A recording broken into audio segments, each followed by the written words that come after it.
आप सभी दर्शकों को मेरा प्रणाम। जय श्री कृष्ण, राधे राधे। आज हम रविन्द्रनाथ टैगोर की एक कहानी के विषय में बात करेंगे, खोया हुआ मोती। वह कहते हैं कि मोती खोता नहीं है, लेकिन मोती है क्या। उन्होंने अपनी भाषा में बताया है कि वो एक व्यापारी था। वो नाव से आया और नाव से आकर एक टूटी फूटी जो सीढ़ियाँ थीं उसने वहाँ अपना लंगर डाल दिया और सामने ही एक बहुत जीर्ण, बहुत पुरानी इमारत थी जिसके छज्जे भी गिरे हुए थे, किवाड़ें भी पूरी तरह से ख़राब हो चुकी थी, सब स्क्रू ढीले हो चुके थे, मतलब गिरने जैसी कगार पर थी।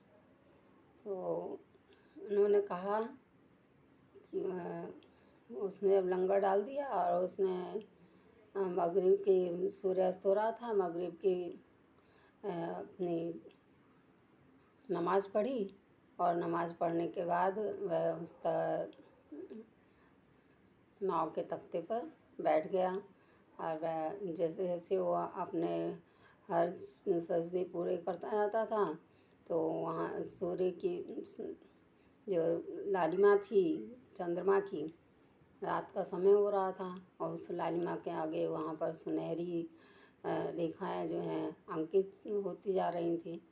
उनकी परछाई जो है वहाँ पर दिख रही थी और अंकित हो रही थी।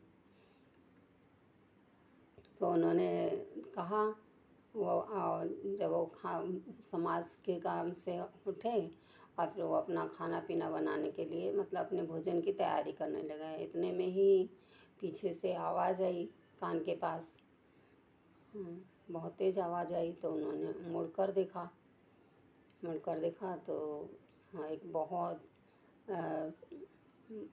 मलिन कोट पहने हुए, पीले रंग का सिल्की कोट था, वो पहने हुए थे, नीचे धोती लपेटी हुई थी, शरीर पूरा सूख रहा था, चेहरों पे झुर्रियाँ पड़ी थीं, आंखें अंदर की तरफ धंसी जा रही थी, बाल बहुत बड़े, दाढ़ी बड़ी हुई थी, यानी सब तरफ से वो एकदम अभागे दिखाई दे रहे थे।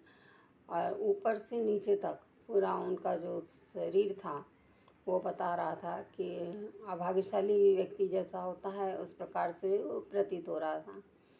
लेकिन उन्होंने उससे पूछा कि आप यहाँ कैसे आए हैं, कहाँ से आ रहे हैं। तो उन्होंने कहा मैं रांची से आ रहा हूँ। नाविक ने कहा रांची से, अच्छा। तो फिर बाद में उन्होंने कहा कि किस ध्येय से आए हैं आप। तो उन्होंने कहा मेरा व्यवसाय है। मैं क्या व्यवसाय है। तो बोले मैं इमारत की लकड़ियाँ बेचता हूँ और रेशम बेचता हूँ और त्रिफला बेचता हूँ। बोले अच्छा, मेरा उद्योग है ये। बोले बहुत अच्छी बात है। तो आप इसलिए यहाँ आते हैं कि अच्छा, और क्या कारण हो सकता है, तो मनोरंजन के लिए। बोले नहीं, मैं मनोरंजन के लिए नहीं आया, मैं तो वायु चेंज करने के लिए आया हूँ। बोले अच्छा। तो उन्होंने पूछा, लेकिन उसका जो शरीर उखड़ा तो वो एकदम से भय, पीछे आकर खड़ा हुआ था, एकदम से वो भयभीत जैसे होने लगा। अंदर से नावी जो था वो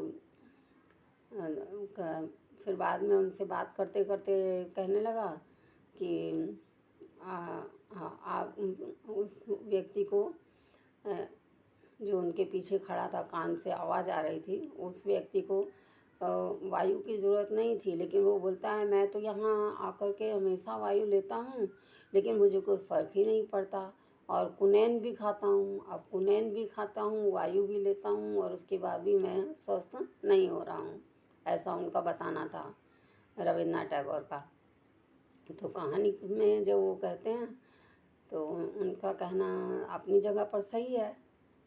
और वो जब आगे की राह पर चलते हैं तो फिर उनको वो बातें याद आ जाती हैं।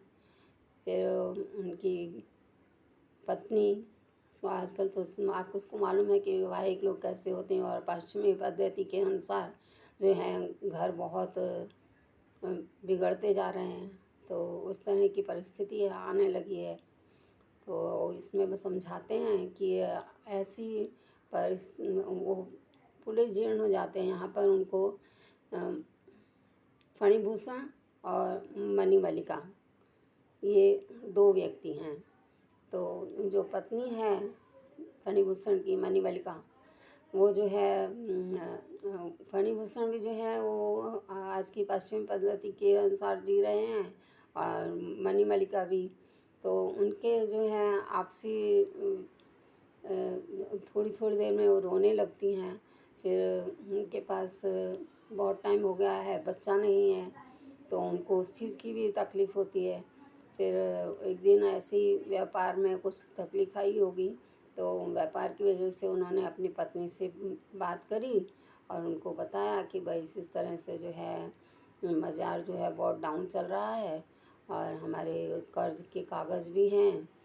और एक बार उन्होंने ऐसे ही कह दिया, कहते कहते कि आभूषण, तो वो एकदम से दंग हो गई। उन्होंने सोचा अरे मेरे को तो संतान भी नहीं है, और ये आभूषण की बात कर रहे हैं, अगर मैं आभूषण भी इनको दे दूँगी तो मेरे पास क्या रहेगा, मुझे मेरा जीवन कैसे जाएगा।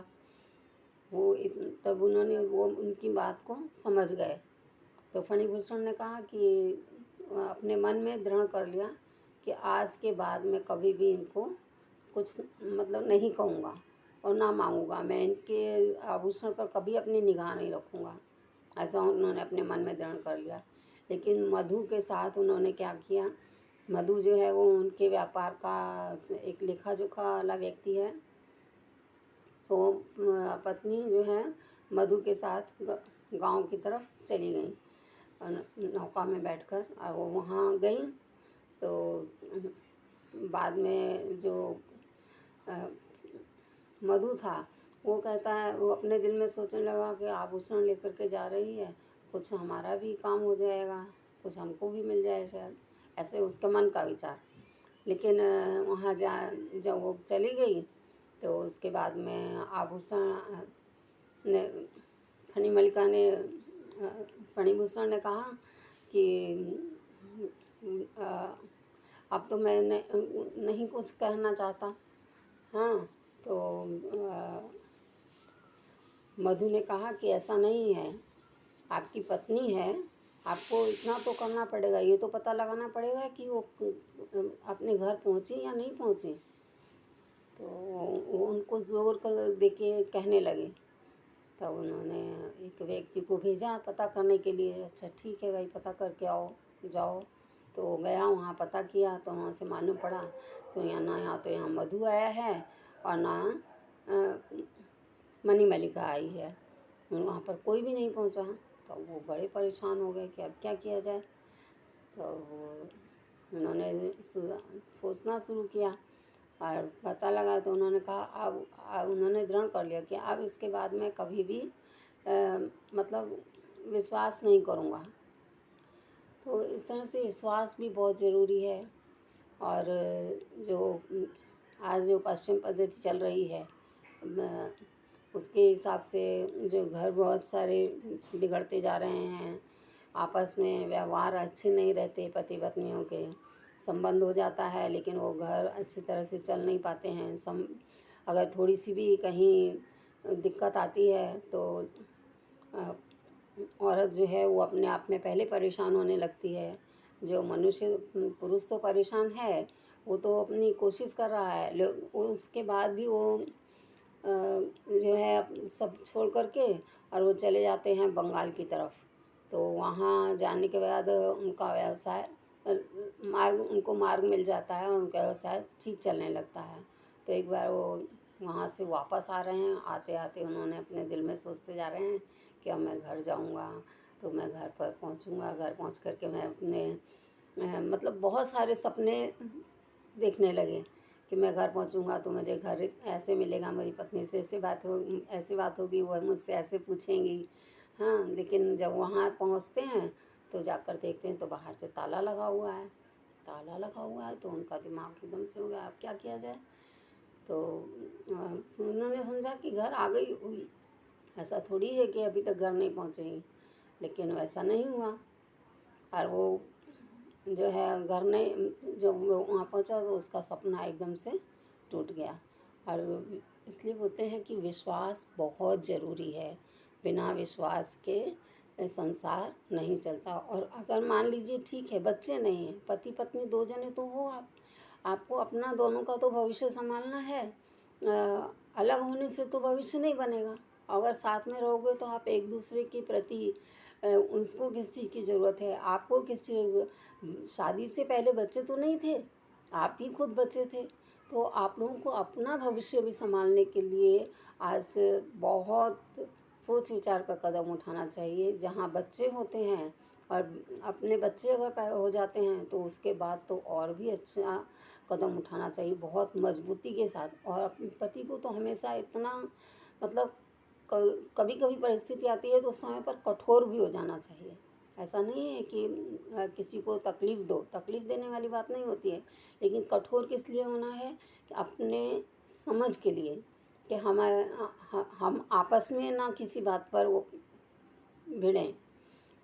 तो इसलिए कठोर होना भी ज़रूरी है।